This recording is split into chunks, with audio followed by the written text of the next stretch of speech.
Hello guys and welcome to Skynomics Academy. My name is Sunil Kumar Yadav and we are going to discuss chapter number 3rd of CBSE board. CBSE board का हम लोग chapter number 3rd पढ़ने जा रहे हैं जो कि है national income and it's aggregates.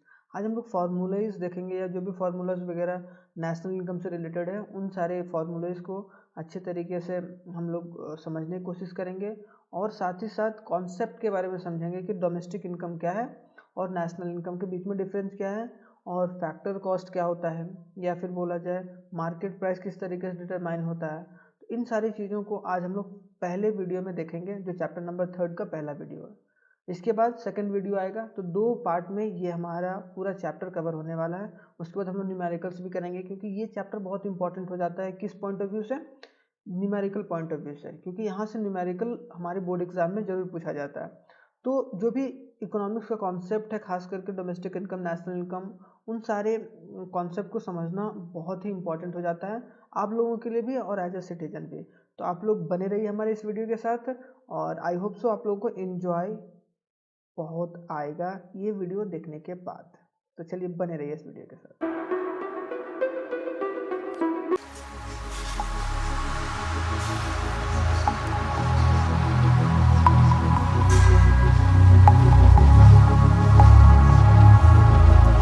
And welcome to Skynomics. फिर से स्टार्ट करते हैं हम लोग क्या एक बहुत ही इंपॉर्टेंट टॉपिक जो सीबीएसई का चैप्टर नंबर 3rd है national income and related aggregates. ये बहुत इंपॉर्टेंट टॉपिक है अगर आप लोग इसके बाद वाले चैप्टर्स में न्यूमेरिकल सॉल्व करना चाहते हो। तो मैं न्यूमेरिकल्स भी एक एक करके कराऊंगा, बहुत अच्छे तरीके से कराऊंगा, आप लोगों को मजा आएगा। एक न्यूमेरिकल्स एक वीडियो में बताऊंगा, बहुत शॉर्ट रहेगा और बहुत अच्छे तरीके से हम लोग उसको कवर करने की कोशिश करेंगे। ठीक है, तो चलिए स्टार्ट करते हैं बहुत ही इंपॉर्टेंट टॉपिक से। तो पहला हम लोग टॉपिक पढ़ेंगे कि नेशनल इनकम आखिर होता क्या है। नेशनल इनकम क्या होता है? Sum of the total factor income earned by the normal resident, के जितने भी नॉर्मल रेसिडेंट हैं, चाहे वो हमारे देश के लोग हों, चाहे वो हमारे देश के लोग हों, डोमेस्टिक के लोग हों, या फिर वो फॉरेन के लोग हैं। अगर हमारे देश के लोग अगर हैं, मतलब हमारी नागरिकता है उनके पास, ठीक है, हमारी सिटीजनशिप है, और अगर वो पैसा कमा रहे हैं तो that particular sum of the total factor income is known as, और एक साल में तो उसको क्या बोलेंगे हम लोग? National income. फैक्टर कितने होते हैं? 4 फैक्टर होते हैं, लैंड, लेबर, एंटरप्रेन्योर और कैपिटल। तो ये 4 फैक्टर याद रखना है आप लोगों को। क्लियर? तो नेशनल इनकम 2 चीज़ों को कन्वे करता है, 2 इंपॉर्टेंट पॉइंट को कन्वे करता है। पहला क्या? National income includes factor income, मान ली कि जितने भी फैक्टर इनकम है, जो 4 फैक्टर्स हैं उन सारे इनकम्स को ये जनरेट करता है, या बोला जाए इन सारे फैक्टर को इंक्लूड करता है। उसके बाद नेशनल इनकम क्या इंक्लूड करता है? Normal resident. 2 बात याद रखना है, क्या? फैक्टर इनकम और नॉर्मल रेसिडेंट के जितने फैक्टर इनकम जनरेट हो रहे हैं और जो नॉर्मल रेसिडेंट कर रहे हैं। क्लियर? तो ये सारी बातें आपको क्लियर होनी जानी चाहिए। सेकंड पॉइंट अगर आ जाया जाए तो हम लोग ये देखेंगे क्या कि फैक्टर इनकम्स क्या होता है और नॉर्मल रेसिडेंट क्या होता है। तो फैक्टर इनकम्स क्या होता है? जो भी प्रोडक्शन यूनिट के द्वारा प्रोड्यूस किया जाता है, चाहे टू द हाउस होल्ड, जो हाउस होल्ड तक पहुंचाया जाता है कि नहीं, घरों तक जो भी पहुंचाया जाता है, उन सारी चीज़ों को हम लोग बोलेंगे फैक्टर्स।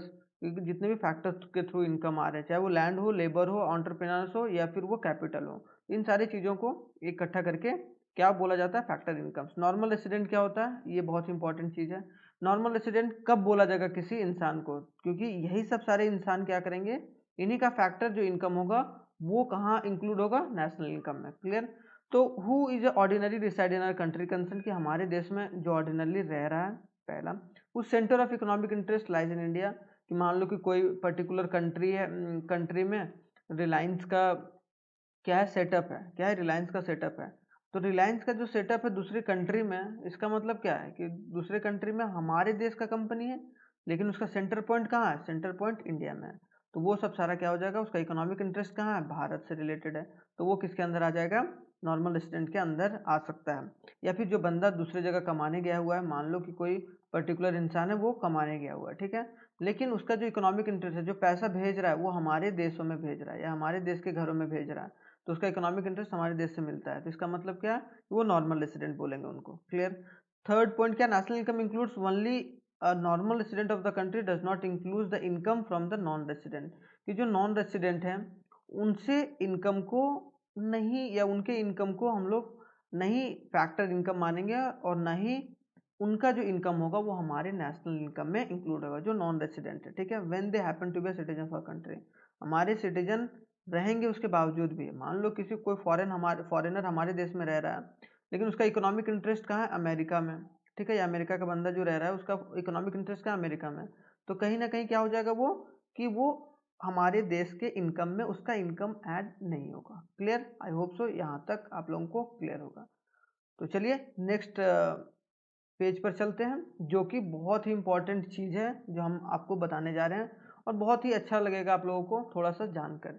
ठीक है, अगर आप लोग पहले से जान रहे होंगे तो डोमेस्टिक इनकम और नेशनल इनकम, अब क्या हम लोगों ने पढ़ा कि नेशनल इनकम होता क्या है, अब डोमेस्टिक इनकम और नेशनल इनकम में डिफरेंस क्या है। डोमेस्टिक इनकम क्या है, sum of the domestic total factor income, compensation of employees की, जितना भी एम्प्लॉयज का कंपनसेशन, रेंट किसके थ्रू आया, लैंड के थ्रू, इंटरेस्ट किसके थ्रू आया, कैपिटल के थ्रू, ये एंटरप्रेन्योरशिप के थ्रू, नहीं सॉरी कैपिटल के थ्रू, तुम्हारे पास पैसा है, और प्रॉफिट किससे आया, तुम्हारा एंटरप्रेन्योर के थ्रू। इनसे जितना भी फैक्टर इनकम जनरेट हुआ उनका जितना सम है generated within the country, मतलब हमारे देश के फिजिकल बाउंड्री के अंदर अगर ये चार फैक्टर के थ्रू जितने भी पैसे को अर्न किया गया है, that particular income is known as domestic income.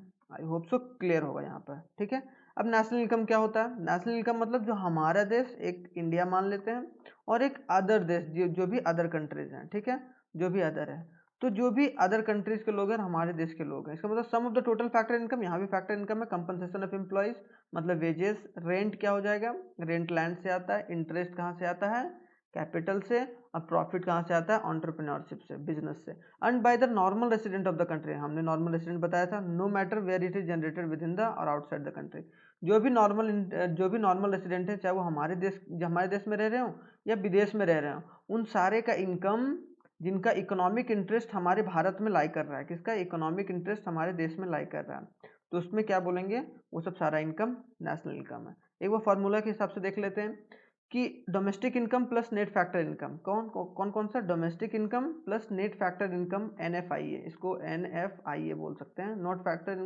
मतलब net factor income from abroad is equal to क्या होगा, नेशनल इनकम। ठीक है, और नेशनल इनकम को अगर माइनस कर देंगे net factor income from the abroad, तो वो क्या हो जाएगा, डोमेस्टिक इनकम। अब net factor income from abroad क्या होता है भाई, जो भी factor income earn from are resident from the rest of the world, जो हमारे देश के लोग जो विदेश में कमा रहे हैं, है कि नहीं, हमारे देश के लोग अदर कंट्रीज से जितना भी कमा के ला रहे हैं, वो पैसा को अगर माइनस कर देंगे, जितने भी लोग हमारे देश में रहते हैं, कहाँ रहते हैं, हमारे देश में रहते हैं, हमारे देश में जो फॉरेनर लोग रहते हैं, उनको अगर माइनस कर देंगे तो क्या निकल जाएगा, NFIA। आई होप सो क्लियर होगा। बाहर के देशों में जितने हमारे रेसिडेंट रहते हैं और जितने भी रेसिडेंट दूसरे देश से हमारे देश में रहते हैं, अगर उनको माइनस कर देंगे तो NFIA, तो अगर NFIA को जोड़ देंगे डोमेस्टिक इनकम में तो नेशनल इनकम बन जाएगा, और नेशनल इनकम से माइनस कर देंगे तो डोमेस्टिक इनकम बन जाएगा। क्लियर, आई होप सो यहाँ तक क्लियर होगा डोमेस्टिक इनकम और नेशनल इनकम। ठीक है, कोई भी डाउट होगा तो आप लोग कमेंट बॉक्स में कमेंट कर बता सकते हैं, इसमें नो डाउट, नो हिचकिच। क्लियर, तो ये बातें आप लोगों को समझ में यहाँ तक आ चुका है। अब हम लोग आएंगे क्या भाई, कि अब ग्रॉस क्या होता है और नेट क्या होता है, मतलब डोमेस्टिक प्रोडक्ट जो होता है, डोमेस्टिक प्रोडक्ट जो होता है, ग्रॉस और नेट का मतलब क्या होता है, पहले हम लोग यही समझना पड़ेगा हम लोगों को, ग्रॉस और नेट का मतलब होता क्या है आखिरकार। ग्रॉस का मतलब क्या, पूरा, जैसे अगर मान लो तुम्हारे पिताजी 10,000 रुपये महीना कमा रहे हैं, ठीक है, तो वो तुम्हारे पिताजी का ग्रॉस इनकम हो गया, लेकिन उससे अगर टैक्स वगैरह कट के या कुछ भी पैसा कट के अगर तुम्हारे पिताजी को 8,000 मिल रहा है, इसका मतलब क्या हो गया, नेट इनकम कितना है तुम्हारे पिताजी का, 8,000 है। नेट इनकम कितना है, 8,000 है। नेट इनकम ये हुआ भाई, नेट इनकम क्या हुआ, 8,000 हुआ, और ये तुम्हारा क्या हो गया, 10,000 ग्रॉस इनकम। ठीक है, क्लियर, आई होप सो यहाँ तक ये चीजें क्लियर होंगे।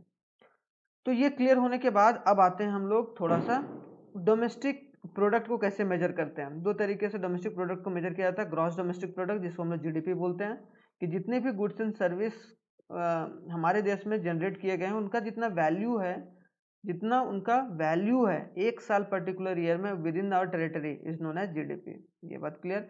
और नेट डोमेस्टिक प्रोडक्ट क्या होता है, मतलब क्या, एक ग्रॉस डोमेस्टिक प्रोडक्ट क्या होता है और नेट डोमेस्टिक प्रोडक्ट क्या होता है। तो gross domestic product minus depreciation is equal to NDP। Depreciation मतलब घाटा, कि जो भी डेप्रिसिएट हुआ है मतलब सामान कुछ बना होगा, है कि नहीं, कुछ सामान होगा तो उसमें कुछ तो एक वैल्यू का डिवैल्यू हुआ होगा। मतलब मान लो कोई सामान बना होगा, अगर 8,000 सामान बना होगा तो 8,000 में मान लो कि 2,000 अगर खराब हो चुका है या 2,000 यूज नहीं हुआ या किसी वजह से टूट गया फूट गया, तो वो डेप्रिसिएशन कहलाएगा ना। इसका मतलब एक्चुअल कितना 6,000 का ही वैल्यू हम लोग ऐड करेंगे किसमें, एनडीपी में। माइनस हो गया ना। सेम उसी तरीके जिस तरीके से टैक्स वगैरह कट जा रहा था और 8,000 मिल रहा था तुम्हारे पिताजी को, सेम उसी तरीके से। क्लियर। तो आई होप सो ये भी बातें आप लोगों को अच्छे तरीके से क्लियर होगा। अब जीएनपी क्या होता है, ग्रॉस नेशनल प्रोडक्ट क्या होता है। देखो जीडीपी और GNP, gross national product. Gross national product क्या होगा, gross national product minus depreciation is equal to NNP. यहाँ पर क्या हो रहा है, एनडीपी, क्यों, क्योंकि यहाँ डोमेस्टिक है तो जीडीपी में माइनस करेंगे डेप्रिसिएशन में तो एनडीपी मिलेगा।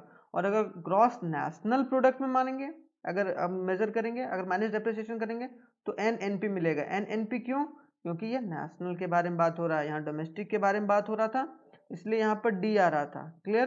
तो आई होप तो ये बात क्लियर होगा, डेप्रिसिएशन का भी मतलब क्लियर होगा। एनडीपी नेट डोमेस्टिक प्रोडक्ट, यहाँ पर अब डोमेस्टिक के बारे में क्लियर करेंगे। Net domestic product plus depreciation, अगर डेप्रिसिएशन को ऐड कर देंगे तो जीडीपी कहलाएगा, है कि नहीं। मतलब क्या कि जो भी घाटा हुआ है, जो भी घाटा हुआ है हमारे इकोनॉमी में, या जो भी चीज़ें टूटी फूटी हैं या डेप्रिसिएट हुआ है उनका वैल्यू, वो अगर ऐड कर दे रहे हैं तो वो ग्रॉस हो गया, वो पूरा इनकम हो गया। जैसे तुम्हारे पिताजी का अगर इनकम हो गया था कितना, 10,000 रुपये, अगर टैक्स को हटा दिया जाए तो, मतलब डेप्रिसिएशन को हटा दिया जाए तो। क्लियर। एक तरीके से यहाँ से ऐसे समझना है हम लोगों को। उसके बाद यहाँ पर एनडीपी था तो प्लस किया तो जीडीपी कहलाया। अब एनएनपी है, यहाँ पर नेशनल के बारे में बात हो रहा है, नेट नेशनल प्रोडक्ट, तो क्या हो जाएगा, जीएनपी। क्लियर। यहाँ एन आया, यहाँ से याद रखना है ये सारी बातें। भाई ये सब बहुत ही थोड़ा सा टेक्निकल हो जाता है, लेकिन आप लोग अगर एक तरीके से अच्छे तरीके से समझोगे तो मजा आ जाएगा। यहाँ क्या याद रखना है, GDP minus depreciation is equal to NDP, क्योंकि ग्रॉस के बारे में बात कर रहा है। अगर नेट के बारे में बात किया जाए तो प्लस किया जाएगा तो जीडीपी कहलाएगा। क्लियर। उसके बाद जीएनपी में अगर माइनस करेंगे डेप्रिसिएशन तो मतलब नेशनल प्रोडक्ट में माइनस कर रहे हैं तो एनएनपी आएगा। यहाँ एनडीपी की जगह पर एनएनपी हो जाएगा जब नेशनल आ जाएगा बीच में। यहाँ भी नेशनल आ गया एनएनपी में तो यहाँ पर जीएनपी हो गया। क्लियर। अब आते हैं क्या कि फैक्टर इनकम, हम लोगों को हम लोग जनरली देखते हैं क्या कि फैक्टर कॉस्ट के बारे में बताया जाता है कि भाई फैक्टर कॉस्ट और मार्केट प्राइस, मार्केट प्राइस है कि नहीं, कि GDP at a market price, GDP at a factor cost. बहुत हार्ड लगता है, कुछ हार्ड क्या है, कुछ नहीं है, ये क्या है, फुद्दू सा सवाल है। ठीक है, आप लोग समझोगे तो मजा आ जाएगा। क्या, डोमेस्टिक प्रोडक्ट और gross as a market price minus net indirect tax. अभी बताएं क्या भाई, अगर देखो दो चीज जनरली याद रखना है तुम्हें, क्या क्या याद रखना है कि फैक्टर कॉस्ट जो होता है वो फैक्टर से रिलेटेड होता है, लैंड, लेबर, एंटरप्रेन्योरशिप और कैपिटल से। इन चारों के थ्रू जितना भी इनकम जनरेट हो रहा है, यहाँ पर क्या हो रहा है, सरकार बीच में नहीं आ रही, मतलब क्या, गवर्नमेंट का इंटरवेंशन नहीं है। ठीक है। और मार्केट प्राइस में मार्केट से लेना देना होगा तो क्या होगा कि मार्केट में गवर्नमेंट का इंटरएक्शन होगा। यहाँ एक बात याद रखना है, अगर मार्केट गवर्नमेंट का कहीं भी इंटरएक्शन हो गया तो वो मार्केट प्राइस से रिलेट करेगा। जैसे मान लो अगर domestic price at a market price बोले कि भाई डोमेस्टिक जो प्रोडक्ट है eight a market price minus net indirect tax, अगर नेट इनडायरेक्ट टैक्स अगर माइनस कर देंगे। अब नेट इनडायरेक्ट टैक्स क्या होता है, अब इनडायरेक्ट टैक्स होता है जो भी जीएसटी हम लोग पे करते हैं, क्या, जो भी हम लोग जीएसटी पे करते हैं। अब जीएसटी पे किए तो वो एक तरीके का क्या है, इनडायरेक्ट टैक्स है। कौन सा टैक्स है, इनडायरेक्ट टैक्स है। अब नेट इनडायरेक्ट टैक्स क्या है कि अगर उसे इनडायरेक्ट टैक्स में से सब्सिडी माइनस कर देंगे। क्या होता है, कभी कभी कंपनीज को सब्सिडी दिया जाता है कि नहीं, अगर सब्सिडी माइनस कर देंगे इनडायरेक्ट टैक्स से तो मेरा क्या आ जाएगा, net indirect tax, NIT. Clear. तो यहाँ पर ये बात समझ में आना, अगर हम लोग मार्केट प्राइस में कर देते हैं माइनस नेट इनडायरेक्ट टैक्स, अभी बताएं गवर्नमेंट क्या लगाती है, टैक्स। अगर टैक्स को माइनस कर देंगे कोई भी डोमेस्टिक प्रोडक्ट से, चाहे वो ग्रॉस हो चाहे वो नेट हो, जो हम लोगों ने पढ़ा, चाहे ग्रॉस हो चाहे नेट हो, अगर दोनों माइनस कर देते हैं, अगर नेट इनडायरेक्ट टैक्स, तो हमारा क्या निकल जाता है, domestic product at a factor cost. I hope सो ये बात क्लियर होगा भाई, पूरा क्लियर होगा।